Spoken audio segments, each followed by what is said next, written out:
Hi, everybody. This is Vladimirakuna, and I have a Trace Huskin here who has surprised us all with his amazing book, Possibility 101. Hi, Trace.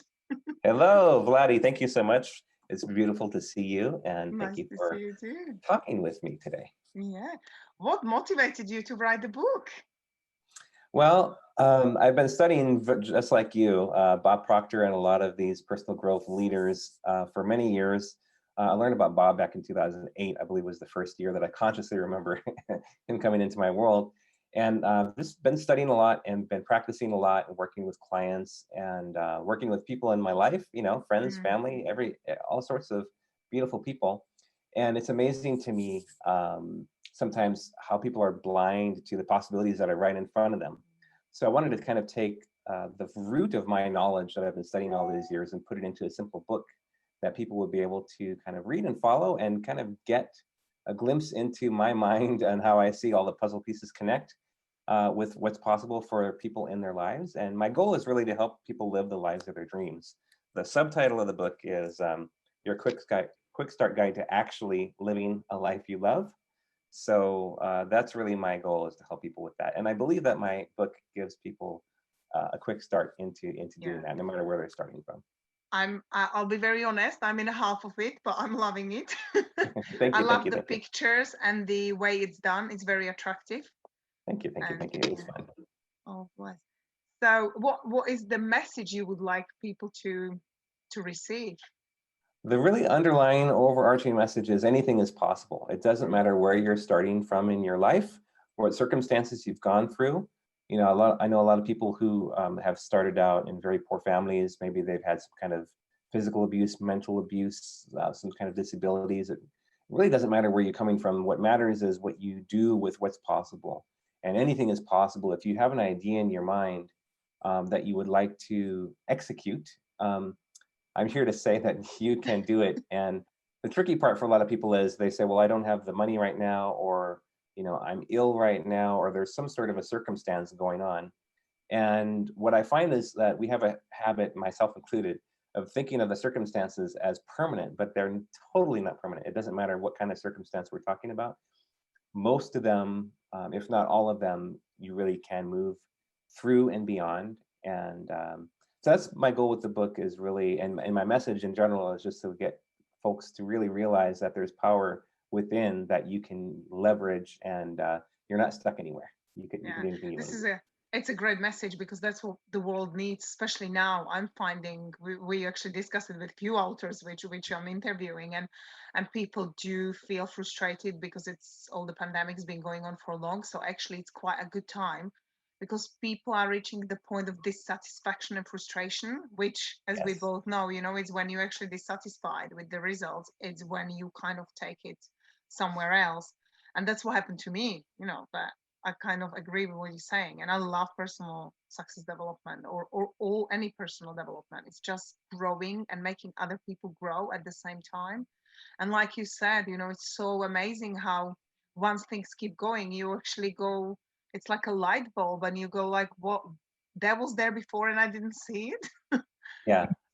Yeah. Yeah, it's really interesting to consider. Once you move past some of these blocks that we all have, it's like there's a whole new world, and you really can't see that Mm. before you get there. You just have to trust that that other world is there and keep taking steps to get there. But once you do get there, yeah, it's like, wow, it's a whole lot brighter, and there's so much more that is available now. So yeah, you said that really well. Yeah, Is your family proud of you? A I little hope Luke so. I holding think Daddy's so. book. I think so. Did I he know my like I know hold? my I know my 3-year-old son is, and Yeah. that's the most important member of the family. So But that does he actually look at it and sees Daddy on the picture? yeah, it was so cute, actually. So I actually just got my physical copy in the mail a few days ago, and I showed it to him and picked it out, and I showed it to him the cover first, and he saw it, and he was like, "Wow!" And then I turned it over, and there's a picture of him on the Yeah. back, and he's like, "Whoa, there's Mama and Papa and Luke." So it's super cute. Bless him. So cute. People say, or we all authors say, that it's when once you hold the book in your hand, it's actually who do you become in the process of writing it. Yes. What kind of really aha moment? Did you have an aha moment in actually creating the book? Yeah, the aha moment, the great thing for me was I shared a lot of stories inside the book, as you're probably coming to find out Yeah. reading it, and it's just going down memory lane. I also I found for myself that it was therapeutic actually to share the stories and share the, if you will, the little tidbits of wisdom that I picked up throughout my life along the way, and just to relive these things again and realize where I was and where I am now, and just really appreciate that journey and even the adversities. One of the things that I talk about inside the book, inside of one of the chapters, was some of the challenges that my wife and I have had. Mm. It's like there were some very challenging moments throughout our relationship. And now looking back, though, because we worked through it, and it's just there, while they were difficult in the moment, Yeah. like looking back, it actually, all those difficult moments had so much value because um, we're just different people now, having worked through that. It's like the adversities, the challenges that you encounter, I definitely have found um, they have made me grow. And so it's great that they make you grow when you're doing that, but then you're going back and you're reflecting on that when you're writing about it. And you don't even have to write a book, you can just journal about it if you want to. And Mm. that alone will help you relive those things and kind of realize, wow, and you start to have epiphanies about what you've been through, and the dark times actually being really amazing as well at the end of the day. So yeah. That is so true, because I was just thinking about, when the mentors always talk about like all the challenges are actually opportunities. And it's true, Yes. because I didn't quite used to view it that way. I knew Yeah. it's true, but at certain moments you I sort of definitely go didn't view like, it well, that way. how am I? You sort of look at the issues as like, well, where is the opportunity? I just cannot find it. But the Yeah, you truth said there's is, a gift in here. Where's the gift? I don't see it. but it always appears actually. Well, clearly we see it once we pass it, like when we're connecting the dots to the Yeah, past, not to the future. But yeah. I love that basically when you write the book, what happens. And did you actually, like, lots of people actually say that you need to detach from the feelings. Did you actually feel that you would connect emotionally to thinking about certain situations? As I was writing the book, Yeah, as you were writing the book. Yeah. I found myself to stay detached because, in my case, I feel like a lot of the things that I had written about, I did really work through them, and I was Mm. detached. However, I've written other things before, and I've journaled, and I did find myself experiencing the emotions again, and that just meant that there was some healing left to be done. Mm. And that's a beautiful gift that comes with the writing, is if there is some healing to do, that becomes very obvious as you're doing the writing, and then you just let that healing happen as you're in that process. That's really beautiful. Yeah. Oh, fantastic. I love that. Yeah. Yeah. Do you How have about you? When you were writing your Bible of the Masterminds, did you encounter um that? Any oh, for healing me that or was really transformational. yeah. What the way I started was I literally started studying with Bob, and it was when I started studying really deeply, something was changing. And when you starting actually trying to find the routine and the discipline, and I didn't quite know what I was doing, and it was too much. So I was trying to find a way, and I was writing all these labels and all the affirmations, and I had them all over the house, tried to read them. And then I thought, I wish they were in one place. And then I just started Yeah. putting them together into a computer, and I didn't quite see it as a book actually. And then obviously with the pandemic, I missed my family because I live in the UK, they live in Europe, and I travel quite a lot with kids to see them. And also I'm hiker and climber, so like not going into mountains and stuff. So I was like, Mhm. brought all the CDs and memory cards, and started to watch the pictures. And I thought that'd be amazing to actually match the picture with the information. But obviously, paradigms going absolutely. You've never written a book. Were you crazy? Who's Are going to you to do publish? that? You've never written a book before. You're not qualified to do that. Yeah. You can't do that.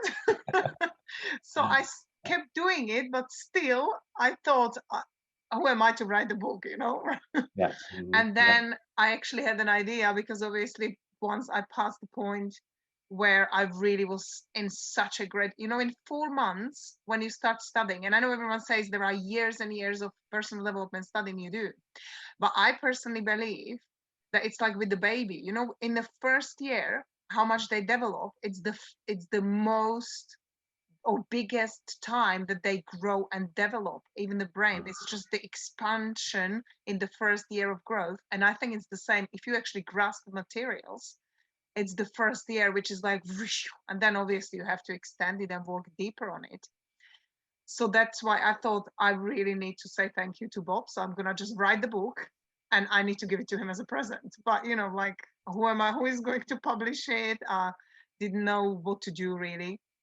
And then I find beautiful Peggy and you know, asking, and you just angels came and really believed in me, and that was my biggest point. It actually was my step, you know, switch where I kind of pushed it through. I wouldn't have. I know I wouldn't have. At least at that point, you know. I mean, whether I would in one day in the future, perhaps, but at that point I would have given up because I just didn't know what to do. So that came as a push. So I took it as a sign and understanding the materials. So yeah, so it's 365 days of affirmations, and few pages have more than one affirmation, and I've taken all the affirmations that were personally helped me grow. So I wasn't looking them up on the internet or anything apart from It's not like you did a Bibles. research project and you're like, okay, I'm going to throw a bunch of random stuff in here. You actually lived, you literally lived and breathed and spoke these. Yeah, it's beautiful. And matched it with pictures I've taken, because before we had kids, we actually traveled a lot. You can travel now with kids, right? before COVID, right? Yeah, it's true. Yeah.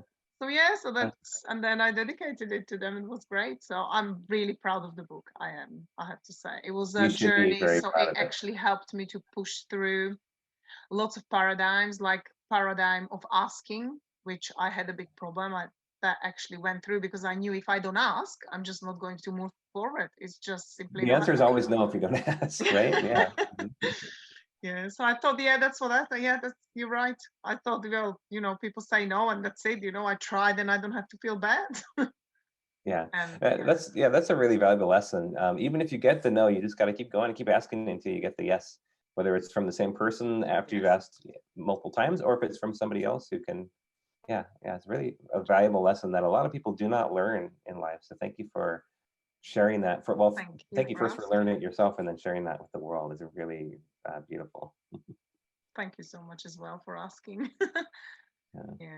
Oh, thank you so much. I really value your time and appreciate it. And any new books on horizon, because you're quite fast? I haven't started meditating about any other books yet, but I'm sure there will be more. I'm not sure what they are yet, but how about for you? I just thought maybe you already have one in a cupboard and you'll publish in 7 days. Not yet. No, not yet. You know, when an interview is trying to squeak and get some secrets out of other people, so I thought I'll give it a go. My lips are sealed. Yeah. Okay. First show it and then talk about it, right? Yes, exactly. No spoilers. Oh, bless you. Oh, thank you so much, Trace. Really appreciate your time. Thank you, Vladi. Beautiful to hear about your book. And beautiful to hear about yours as well. Thank you. Thank you.